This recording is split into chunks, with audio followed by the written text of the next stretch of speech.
अरे बहू, चाय ले ले, उठ जा बेटा। अरे मम्मी रहने देती ना, मैं उठ तो रही थी।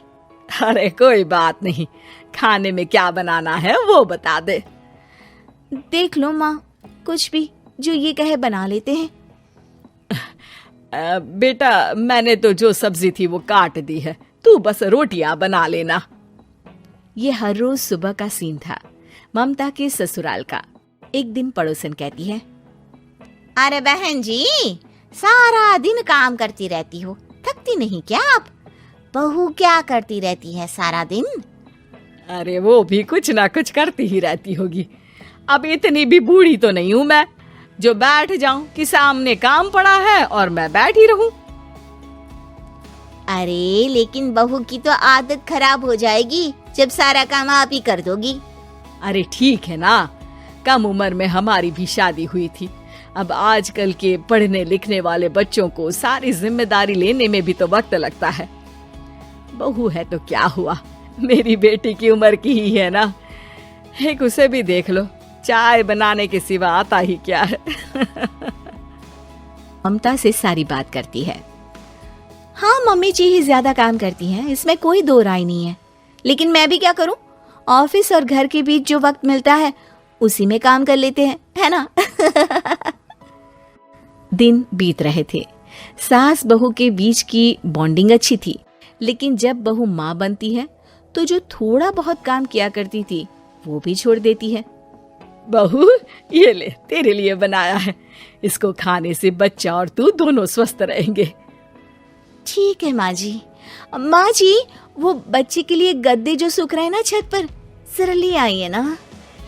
तभी वहाँ पति आ जाता है।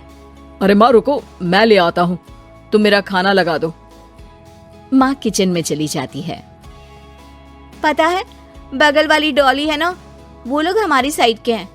उसकी सास ने तो उसकी हड्डियों को मजबूत करने वाले लड्डू बनाए हैं। उसे भी बच्चा हुआ है ना। पता नहीं मम्मी जी क्या पानी सा उबाल कर दे देती है, मैं तो बस वही खा लेती हूँ। अरे तो तुम्हारे साइड बनता है तो तुम अपनी माँ से बोल दो, वो बना देंगी। आहा, माँ की तबीयत ठीक नहीं रहती, तुम जानती हो ना, कैसे बनाएंगी वो? अरे क्या हो गया सासू माँ को? कल तक तो फेसबुक में किटी की फोटो डाल रही थी। अच्छा अच्छा चुप रहिए। डॉली की सास ने मनाया है, तुम लोगों का भी तो फर्ज बनता है। तभी वहाँ सास आ जाती है। ये ले बहू, गर्म पानी की बोतल, गर्म पानी पीने से पेट अंदर हो जाएगा। नहीं नहीं माँ जी, गर्म पानी पीने से प्यास नहीं बुझती। अरे पी लेना बेटा। वो बगल वाली डॉली को तो जानती है ना, जो तुम लोगों के साइड की है। तेरे साथ ही उसका भी बच्चा हुआ था। बेचारे का कोई ख्याल रखने वाला नहीं, सारा काम करती है और रात में बस एक लड्डू खाकर सो जाती है।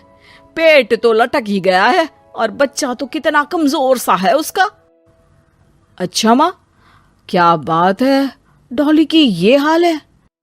क्यों मैडम, क्या कहना है आपका? अब पता है मुझे, किसी के पास मेरी सास की तरह सास थोड़ी ना है। नहीं नहीं बेटा, ऐसा नहीं है, मेरे लिए तो तुम सभी मेरे बच्चे जैसे ही हो। ममता को समझ में नहीं आता कि वो सास में कैसे कोई बुराई निकाले, क्योंकि हर कोई उससे उसकी सास की तारीफ ही किया करता था। एक रोज ममता के घर उसकी ननद आती है। अरे भाभी, मुन्ने को तो 6 महीने हो गए, आप अभी भी बेड पर हो। आ गई है आप? कैसी हैं बुआ, बच्चा होने के 6 महीने बाद आई हैं आप?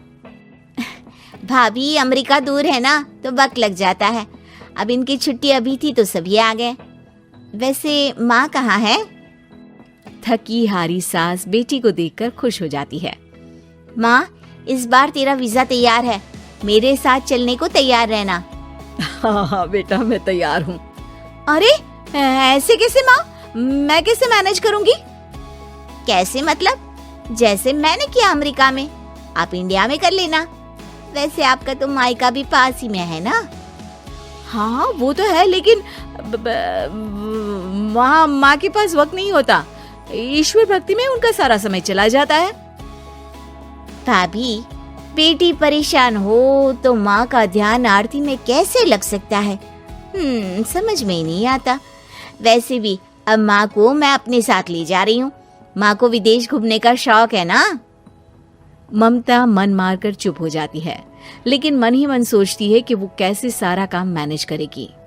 पति का खाना, नाश्ता, मुन्ने को नहलाना धुलाना, फिर रात भर इसके लिए दूध तैयार करना। माँ तो सारा काम करती थी। हे भगवान, ना भाई ना। क्या हुआ भाभी, क्या सोचकर ना भी ना कर रही हो? अरे कुछ नहीं, बस बच्चे के बाद से ही कमजोरी ज्यादा हो गई है ना, तो अचानक से बड़बड़ाने लगती हूँ मैं। अगले दिन ममता अपनी माँ को फोन करती है। राधे राधे। माँ मैं क्या करूँ, मेरी सास तो अमेरिका जा रही है बेटी के पास। अब घर का सारा काम, बच्चा, सब कैसे मैनेज करूंगी। तू आ जाना माँ कुछ महीनों के लिए मेरे पास। अरे ना ना ममता, मेरे बस की बात नहीं है काम धाम। अरे तू तो जानती है ना, मैंने तो तेरे भाई की शादी भी गरीब गांव की लड़की से इसीलिए ही की थी कि वो चुपचाप घर का सारा काम करे। वैसे भी अब तो आदत भी नहीं रही मेरी काम करने की। ममता को माँ पर बहुत गुस्सा आता है। ठीक है माँ, देख लूंगी मैं, लेकिन मेरी मुसीबत के वक्त आप मेरा साथ नहीं दे रही है। अब भूल जाना मुझे।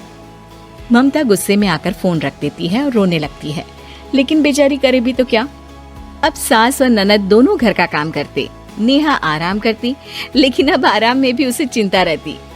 और फिर वो दिन भी आ जाता है जब ननद का जाने का वक्त आ जाता है। भाभी मैं जा रही हूँ, अपना और मुन्ने का ख्याल रखना।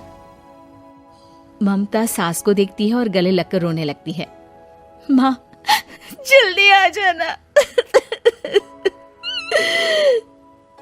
सास मुस्कुराकर कहती है, कहाँ से ममता, मैं कहीं नहीं जा रही।